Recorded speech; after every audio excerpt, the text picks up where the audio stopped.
Halo semuanya, selamat datang kembali di channel ini. Di video kali ini kita akan membahas film animasi Kung Fu Panda. Film ini menceritakan perjalanan Po, seekor panda gemuk yang memiliki mimpi besar untuk menjadi ahli kungfu. Di tengah berbagai keterbatasan dan keraguan dari orang-orang di sekitarnya, Po harus berjuang keras untuk membuktikan bahwa dirinya layak diakui sebagai seorang pendekar sejati. Tanpa berlama-lama lagi, mari kita mulai ceritanya. Perkenalkan karakter utama kita kali ini, Po. Ia adalah seekor panda gemuk yang sangat gemar makan. Suatu pagi, Po terbangun dari mimpi indahnya yang membayangkan dirinya menjadi seorang pendekar kungfu hebat.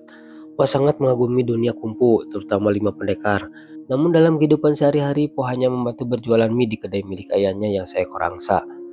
Ayah Po sangat mencintai usahanya dan berharap Po suatu hari nanti Po akan meneruskan bisnis keluarganya.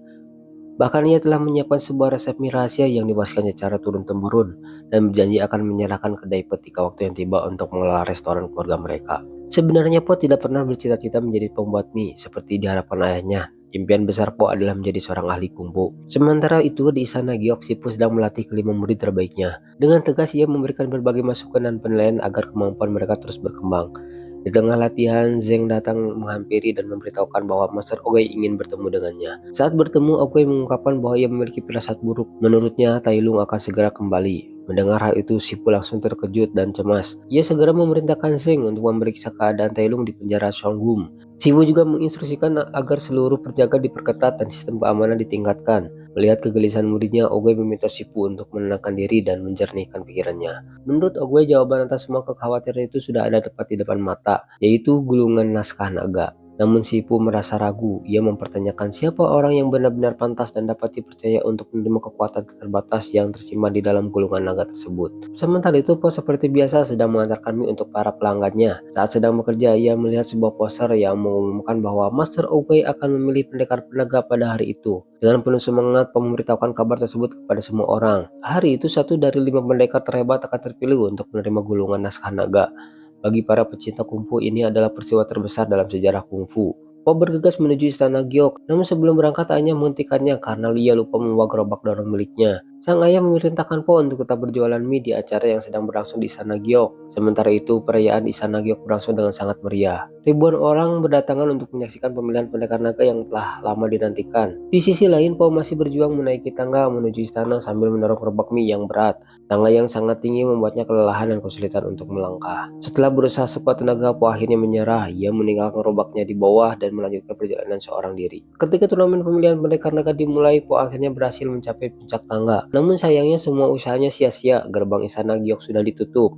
Kini Po hanya bisa mendengar sorak-sorai penonton dari belakang gerbang. Po terus memohon agar diizinkan masuk ke dalam istana Giok, namun suasana di dalam terlalu ramai sehingga tak ada seorang pun yang dapat mendengarnya. Di dalam arena, Sifu memperkenalkan 5 pendekar kepada seluruh penduduk yang hadir. Kemunculan mereka langsung disambut sorak-sorai meriah dari para penonton. Sementara itu, Po yang ingin menyaksikan aksi para idolanya tidak menyerah begitu saja. Ia mencoba berbagai cara agar bisa melihat apa yang sedang terjadi di dalam istana. Pada saat yang sama, Mas Rokai merasakan bahwa pendekar naga yang sesungguhnya berada di sekitar mereka. Sifu kemudian meminta ke 5 muridnya untuk berbaris. Tak ingin melewatkan momen bersejarah itu, Po menyusun sebuah rencana nekat. Ia menaiki kursi lalu memasang petasan di sekelilingnya, dengan harapan bisa menerbangkan dirinya melewati tembok istana. Tiba-tiba ayah Po datang dan bertanya apa yang sedang dilakukan anaknya. Po mengaku bahwa ia hanya ingin melihat siapa yang akan terpilih sebagai pendekar naga. Namun untuk pertama kalinya ia juga mengungkapkan perasaannya yang selama ini disembunyikan. Po mengaku bahwa sebenarnya ia sangat mencintai kungfu dan selalu bermimpi menjadi bagian dari dunia tersebut. Sayangnya kembang api yang ia pasang tidak kunjung menyala. Melihat itu, Po merasa kecewa dan mulai kehilangan harapan. Ayahnya pun mencoba menghiburnya dan mengajak Po melupakan semua itu lalu kembali bekerja di kedai mie. Namun kembang api tersebut tiba-tiba menyala. Dalam sekejap Po meluncur ke udara dengan kecepatan tinggi dan terbang tanpa terkendali.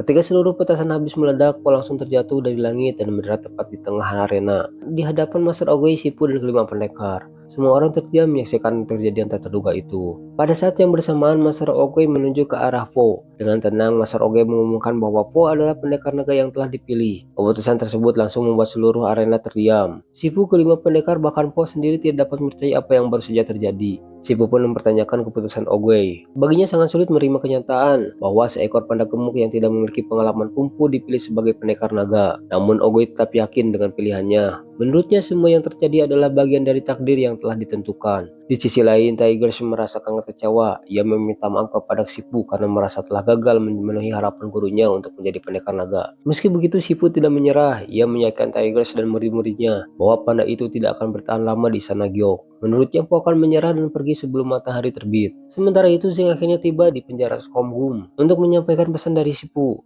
Penjara tersebut dijaga sangat ketat oleh para badak penjaga yang terkenal disiplin dan tangguh. Saat mendengar pesan dari Sipu yang meminta agar keamanan diperketat, kepala penjaga langsung merasa tersinggung. Ia menganggap permintaan itu sebagai bentuk keraguan terhadap sistem keamanan yang telah ia bangun selama bertahun-tahun. Dengan penuh percaya diri, kepala penjara menegaskan bahwa tidak mungkin ada tahanan yang bisa melarikan diri dari penjara Tromgom, termasuk Tai Lung sekalipun. Ketika Jeng mencoba melihat ke dasar jurang tempat Tai Lung dikurung, kepala penjaga tiba-tiba muncul di belakangnya. Kemunculan mendadak itu membuat Cheng terkejut hingga beberapa helai bulunya terlepas dan jatuh ke bawah. Di penjara Tromgom hanya ada satu pintu untuk masuk dan keluar. Penjara itu juga dijaga oleh 1000 penjaga untuk mengawasi satu tahanan. Dengan penuh kebanggaan, kepala penjara mengajak Chen melihat langsung kondisi Tai Lung. Mereka melihat Tai Lung, seluruh tubuhnya dibelenggu oleh rantai-rantai besar. Sementara kekuatannya telah disegel sehingga ia tampak tak berdaya. Merasa yakin dengan keamanan penjaranya, kepala penjara sengaja memprovokasi Tai Lung. Dia memberitahukan bahwa Master Ogai akan segera menyerahkan gulungan naga kepada orang lain. Namun Tai Lung tidak memberikan reaksi apapun. Merasa puas, mereka berdua meninggalkan tempat itu. Tanpa mereka sadari, beberapa helai bulu milik Cheng yang sebelumnya terlepas jatuh tepat di hadapan Tai Lung.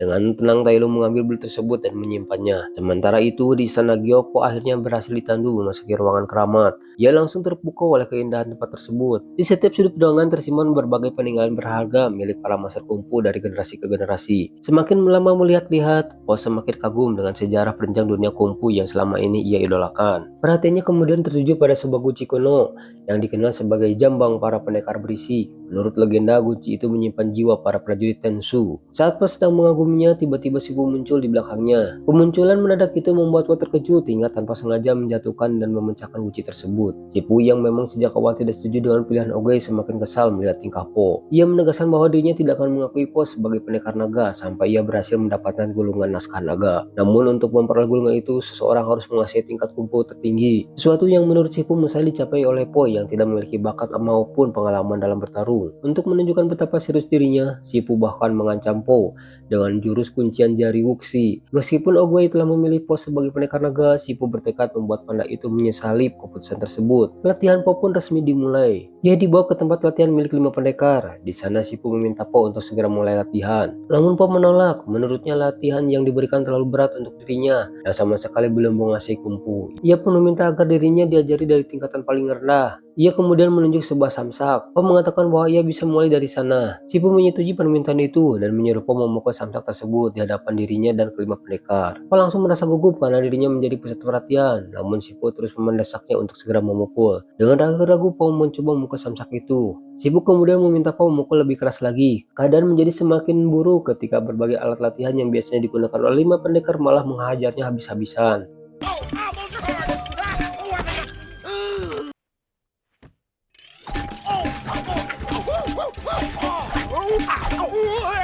Melihat itu, para pendekar mulai mempertanyakan keputusan Ogai.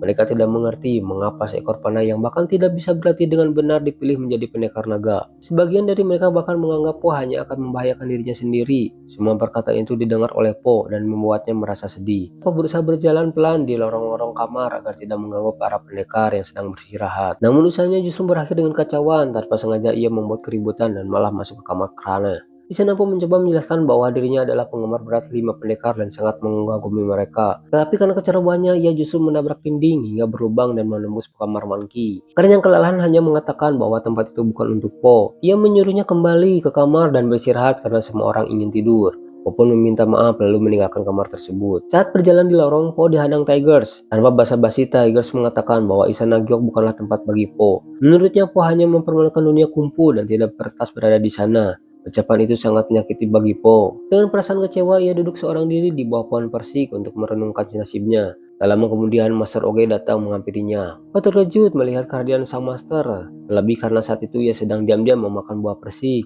Okoye hanya tersenyum. Ia memahami bahwa Po biasanya makan lebih banyak ketika sedang merasa kesal atau kecewa. Po kemudian mengungkapkan isi hatinya. Ia merasa dirinya adalah pendekar terburuk dalam sejarah kungfu. Ia juga merasa bahwa kelima pendekar membencinya. Po pun mempertanyakan bagaimana si Po bisa mengubah dirinya menjadi pendekar naga. Ia merasa tidak memiliki kelebihan apapun jika dibanding dengan kelima pendekar. Menurut Po, mungkin pilihan terbaik adalah pulang dan kembali membantu ayahnya membuat mie. Mendengar hal itu, Ogoy menasihatinya agar tidak terus terjebak pada masa lalu atau terlalu memikirkan masa depan. Lalu ia berkata, kemarin adalah sejarah, esok adalah misteri, tapi hari ini adalah anugerah. Sementara itu di penjara Tromgom, Tailung mulai menjalankan rencananya untuk melarikan diri. Dengan memanfaatkan bulu miliknya yang ia ambil, Tailung berusaha membuka segel yang membelenggu dirinya. Bala penjaga segera menyadari apa yang terjadi dan langsung memerintahkan seluruh pasukannya untuk menembak. Dengan memanfaatkan tombak yang ditembakkan para penjaga, ia berhasil melepaskan rantai yang mengikat kedua tangannya. Tak berhenti sampai situ, ia menggunakan panah-panah tersebut sebagai pijakan untuk memanjat ke atas. Ribuan anak panah ditembakkan ke arahnya, tetapi Tailung berhasil menghindari semuanya dengan bersembunyi di bawah sebuah lip gantung. Para penjaga kemudian memutuskan rantai lip tersebut hingga jatuh ke dalam jurang.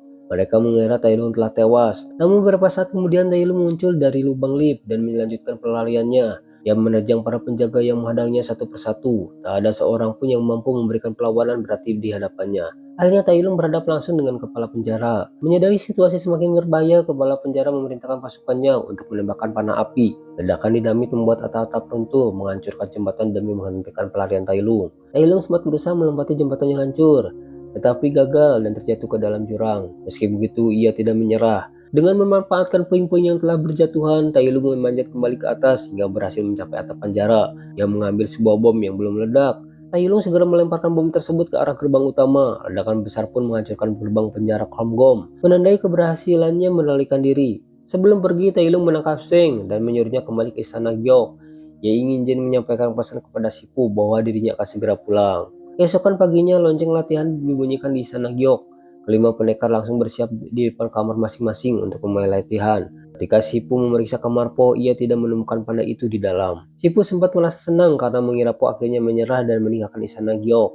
Ivar kemudian bertanya siapa yang akan menjadi pendekar naga selanjutnya. Namun sesaat kemudian semua orang terkejut ketika melihat Po ternyata sudah berada di halaman kuil dan sedang berlatih seorang diri. Sipu memperingatkan Po bahwa untuk menguasai kungfu dibutuhkan waktu bertahun-tahun. Seseorang harus melatih tubuh, kelenturan, dan kemampuan bertarungnya secara terus-menerus. Menurutnya semua itu tidak mungkin dicapai hanya dalam satu malam. Akan tetapi bukannya menyerah, Po justru semakin bersemangat. Latihan pun kembali dimulai. Seperti sebelumnya, Po kembali menjadi sasaran empuk dalam berbagai latihan. Ia dihajar habis-habisan oleh para pendekar. Kemudian Po berhadapan langsung dengan Sipu. Pertarungan itu berakhir singkat karena Sipu dengan mudah mengalahkannya. Dan memberi pelajaran, Sipu menjelaskan bahwa jalan untuk kemenangan bukanlah mengandalkan kekuatan semata. Seorang petarung harus mampu menemukan kelemahan lawan, memanfaatkan kekuatan lawan untuk menyerang balik hingga akhirnya membuat lawan menyerah. Pada akhirnya Sipu menendang Po keluar dari istana Gyok hingga terguling menuruni anak tangga yang panjang. Malam harinya Mantis mencoba membantu Po dengan melakukan akupuntur agar tubuhnya terasa lebih baik. Namun teriakan Po yang keras justru mengganggu Monkey dan Kren yang sedang bermeditasi. Po kemudian mengeluhkan bahwa Sipu sepertinya memang ingin menyingkirkannya dari istana Gyok. Mendengar itu Mantis menjelaskan bahwa sebenarnya Sipu tidak selalu seperti sekarang. Menurut sebuah cerita, dahulu Sipu pernah menjadi guru yang ramah dan sering tersenyum. Namun semuanya berubah sejak peristiwa yang melibatkan Tai Lung. Po mengenal Tai Lung sebagai murid pertama Sipu yang berhasil menguasai ribuan jurus dan naskah kungfu. Sayangnya Tai Lung kemudian memilih jalan yang salah dan akhirnya dipenjara. Namun ternyata kisahnya jauh lebih rumit dari yang Po bayangkan. Dahulu Sipu menemukan Tai Lung yang masih bayi di depan istana Gyok, lalu membesarkannya seperti anaknya sendiri. Ketika melihat bakat luar biasa yang dimiliki Tai Lung, Sipu mulai melatihnya sejak usia dini. Seiring berjalannya waktu, kemampuan Tai Lung berkembang sangat pesat. Sipu pun semakin yakin bahwa muridnya itu ditakdirkan untuk menjadi pendekar hebat. Namun Master Oogway melihat kegelapan dan ambisi yang berbahaya di dalam hatinya. Karena alasan itu, Oogway menolak memberikan gulungan naskah naga kepada Tai Lung. Penolakan tersebut membuat Tai Lung murka. Dalam amarahnya, ia mengamuk dan menghancurkan banyak bangunan di lembah kedamaian. Bahkan ia berusaha merebut gulungan naskah naga dengan paksa. Sipu harus menghadapi muridnya sendiri untuk menghentikan kacauan itu. Namun rasa sayang begitu besar membuatnya tidak sanggup melawan Tai Lung. Pada akhirnya Master Oogway turut tangan dan berhasil melumpuhkan Tai Lung. Sejak saat itu Tai Lung dipenjara, sementara Sipu harus hidup dengan penyesalan yang terus menghantuinya. Karena itulah Sipu berubah menjadi guru yang keras dan dingin kepada murid-muridnya. Ini untuk pertama kalinya setelah sekian lama Sipu memiliki kesempatan untuk memperbaiki kesalahan masa lalunya. Kesempatan itu datang melalui pendekar naga yang baru terpilih. Sementara itu saat sedang bermeditasi, Sipu terlihat gelisah dan tidak mampu memusatkan pikirannya.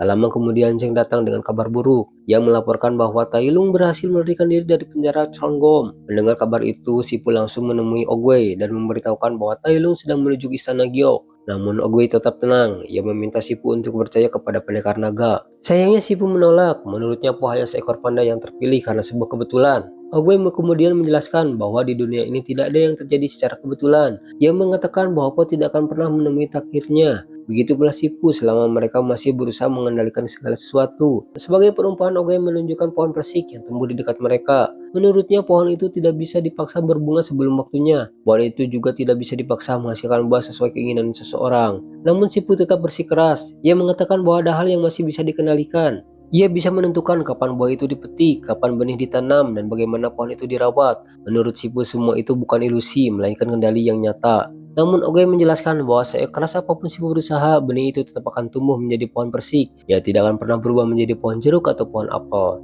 Menurut Ogwei, jika Sipu mau membimbing, merawat, dan mempercayai Po, mungkin saja Po dapat mencapai hal-hal yang selama ini dianggap mustahil, bahkan mengalahkan Tai Lung. Dan yang paling dibutuhkan Sipu saat ini adalah kepercayaan. Ogwei kemudian menyadari bahwa waktunya telah tiba. Dengan tenang, ia mengatakan bahwa Sipu harus melanjutkan perjalanannya seorang diri. Perlahan tubuh Ogwei mulai menghilang bersama hembusan bunga-bunga persik yang berterbaran ke udara. Sipu hanya bisa terdiam menyaksikan gurunya pergi, meninggalkannya seorang diri. Sementara itu di dapur istana Gyokpo sedang memasak mie bersama 5 pendekar. Setelah selesai ia menyajikan masakannya untuk dinikmati bersama. Kelima pendekar ternyata sangat menyukai masakan Po. Mereka bahkan mengakui Po sebagai koki yang luar biasa. Suasana pun menjadi begitu hangat dan penuh tawa. Po bahkan mulai meniru gaya bicara dan tingkah laku Sipu hingga membuat semua orang tertawa. Namun tawa itu langsung terhenti ketika mereka menyadari bahwa Sipu berdiri tepat di belakang Po. Sipu memarahi mereka karena bersikap santai di saat Tai Lung berhasil melarikan diri. Ia mengatakan bahwa ancaman besar sedang mendekat, sementara mereka justru bertingkah seperti anak-anak. Kemudian Sipu menyampaikan kabar yang lebih menyedihkan. Master Ogwei telah pergi. Mendengar hal itu, seluruh ruangan langsung terdiam. Kini satu-satunya harapan mereka adalah pendekar naga. Tiger selalu meminta izin agar dirinya dan para pendekar lainnya dilatih untuk menghadapi Tai Lung. Namun Sipu menolak. Menurutnya itu bukan jalan yang ditentukan untuk mereka. Di sisi lain, Pom mulai merasakan takut dan berniat meninggalkan istana Gyok. Namun Sipu menghentikannya. Sipu mengatakan bahwa Po harus menghadapi Tai Lung karena dia adalah pendekar naga yang dipilih oleh Ogwei. Sementara itu, Tiger memutuskan meninggalkan istana Gyok seorang diri untuk menghadapi Tai Lung. Ternyata Monkey, Crane, Priver, dan Mantis ikut menyusul dari belakang. Mereka berniat menghentikan Tai Lung sebelum mencapai istana Gyok. Malam harinya Sipu kembali merenung di bawah pohon persik yang kini mulai mengering. Saat memasuki arena latihan, ia tidak menemukan siapapun di sana. Ketika memeriksa dapur, ia menemukan Po yang sedang sibuk makan. Po beralasan bahwa dirinya makan lebih banyak ketika sedang merasa gugup atau kesal. Kali ini Sipu tidak memarahinya. Sebaliknya, ia dengan santai memberitahukan bahwa Monkey menyembunyikan beberapa kue di atas rak dapur. Mendengar kata kue, Po bergerak untuk mengambilnya. Saat melihat reaksi Po, Sipu akhirnya menyadari sesuatu.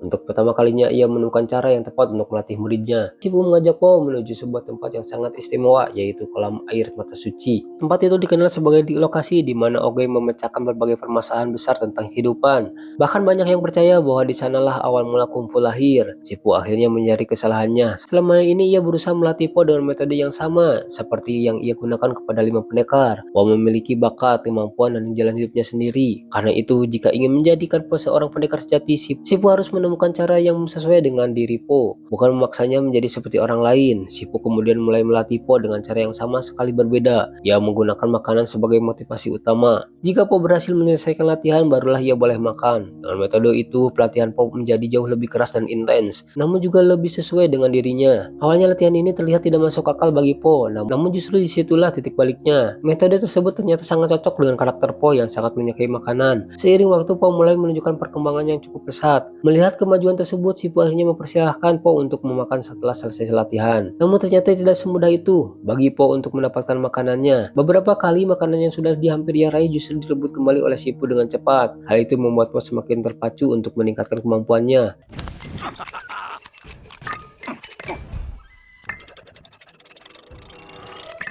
Setelah berbagai urusan dan latihan yang berat, akhirnya Po berhasil merebut makanan tersebut dari tangan Shifu. Untuk pertama kalinya ia merasakan kemenangan kecil dalam proses latihannya. Sementara itu di lembah, 5 pendekar berhadapan langsung dengan Tai Lung secara langsung di atas sebuah jembatan. Pertarungan sengit pun tidak dapat dihindarkan. Sekaligus menjadi yang pertama maju menghadapi Tai Lung, namun ia kesulitan sejak awal. Serangan Tai Lung terlalu cepat dan brutal membuat Tiger kewalahan. Melihat kondisi itu, Monkey, Crane, dan Viper ikut bergabung dan membantu. 5 pendekar kemudian bekerja sama dan mencoba menggabungkan kekuatan mereka untuk menekan Tai Lung.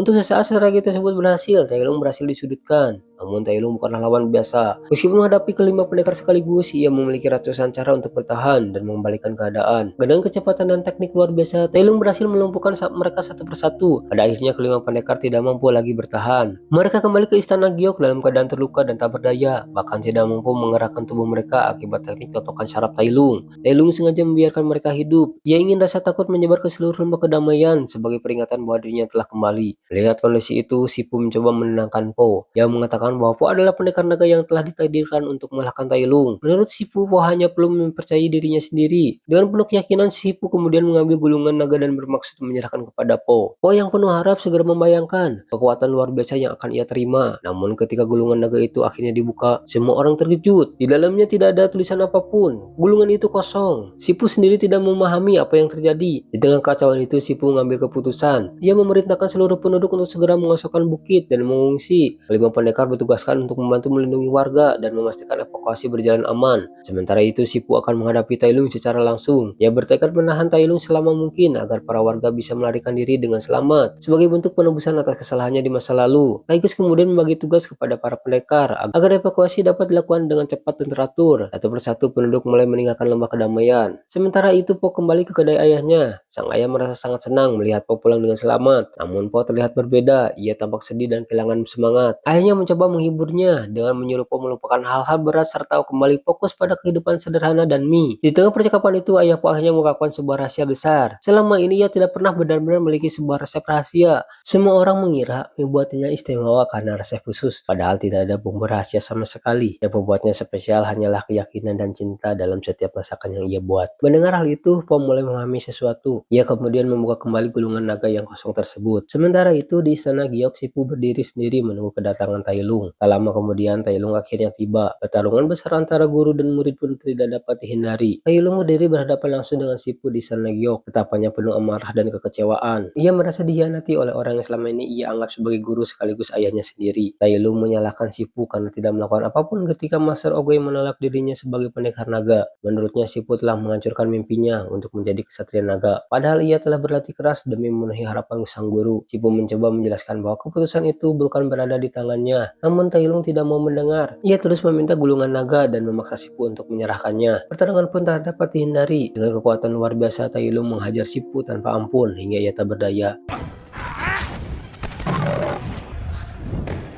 Di tengah kekalahannya, Shifu mengakui kesalahannya. Ia meminta maaf kepada Tai Lung karena selama ini telah memaksakan ambisinya sendiri kepada muridnya. Namun kemarahan Tai Lung tidak mereda. Ia menyadari bahwa benda itu sudah tidak ada. Dengan amarah yang semakin memuncak, Tai Lung bersiap menghabisi Shifu. Namun tepat pada saat itu, Po muncul di istana Giok. Ia memperkenalkan dirinya sebagai pendekar naga. Tai Lung menyepelekan. Baginya sangat tidak masuk akal bahwa seekor panda gemuk seperti Po bisa menjadi pendekar naga. Po tidak gentar. Sebaliknya, ia sengaja memancing perhatian Tai Lung sambil menunjukkan gulungan naga yang selama ini ia incar. Pertarungan antara Po dan Tai Lung pun dimulai. Pada awalnya Po terlihat kewalahan menghadapi kekuatan dan kecepatan Tai Lung yang jauh lebih unggul. Namun Po mulai beradaptasi dengan gaya bertarung yang tidak terduga. Ia memanfaatkan lingkungan sekitarnya dan segala benda yang di sekitarnya sebagai senjata. Gerakannya yang acak, unik, dan sulit diprediksi justru membuat Tai Lung kesulitan mengimbanginya. Keduanya bertarung dengan sengit sambil memperebutkan gulungan naga.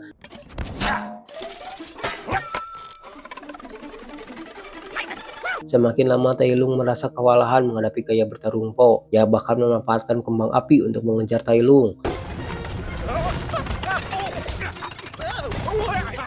Pukulan Tai Lung mendapat tepat di wajah Po, membuatnya terpental ke bawah. Po tergeletak tak berdaya. Tai Lung pun mengambil gulungan naga. Saat ia membukanya, ia sangat kaget karena ternyata isi dalamnya kosong. Tak ada resep rahasia, karena itu semua ada pada dirinya. Tai Lung sangat marah dan menyerang Po. Namun tak ada hal apapun yang terjadi pada Po. Ia malah merasa geli akan serangan Tai Lung, membuatnya tertawa terbahak-bahak. Saat Tai Lung memukul Po, ia memanfaatkan kekuatannya untuk menyerang balik. Pertarungan mereka pun kembali terjadi. Kali ini Po berada di atas angin. Ia berhasil menyudutkan dan menghajar Tai Lung. Sementara itu Tai Lung tidak dapat melakukan serangan balik, akan sampai Tai Lung terpenggal jauh. Tai Lung kembali menyerang, namun Po berhasil mementalkannya ke langit. Ia menolak menyerah. Pada serangan akhir, Po berhasil menangkap jari Tai Lung. Po bermaksud menyerangnya dengan jurus jari wuxi. Po belajar sendiri akan kuncian tersebut. Saat jari telinganya ditekan ke bawah, seketika cahaya kemasan muncul dan menyebar ke seluruh bukit, sampai dirasakan oleh para penduduk yang hendak pergi. Para penduduk pun kembali ke bukit. Dari balik debu yang berterbangan, mereka melihat bayangan gelap, dan ternyata itu adalah Po. Para penduduk bersorak gembira atas kemenangan kesatria naga. Po memeluk dan berterima kasih kepada ayahnya. Kelima pendekar dan para penduduk memberikan penghormatan pada Po, memanggilnya sebagai master. Po pergi berlari ke istana Giok untuk memeriksa kondisi Master Shifu. Master Shifu terbaring lemas. Ia senang Po masih hidup. Po telah berhasil mengalahkan Tai Lung sesuai dengan ramalan Oogway. Shifu berterima kasih kepada Po karena telah membawa kedamaian pada bukit dan pada dirinya. Akhirnya dirinya merasa damai. Dan itulah alur cerita film Kung Fu Panda. Bagaimana menurut kalian? Apakah Po memang pantas menjadi pendekar naga, atau menurut kalian ada pendekar lain yang lebih layak? Tulis pendapat kalian di kolom komentar. Dari film Kung Fu Panda ini kita belajar bahwa tidak ada seorang pun yang terlahir sempurna. Film ini juga mengajarkan bahwa tidak ada rahasia untuk menjadi hebat. Yang terpenting adalah bagaimana kita percaya pada diri sendiri dan berani berusaha untuk mewujudkan impian tersebut. Jika kalian menikmati video ini, jangan lupa bantu channel ini dengan menekan tombol like, subscribe, dan aktifkan lonceng notifikasi agar tidak ketinggalan video menarik lainnya. Terima kasih sudah menonton, sampai jumpa di video berikutnya. Sampai jumpa.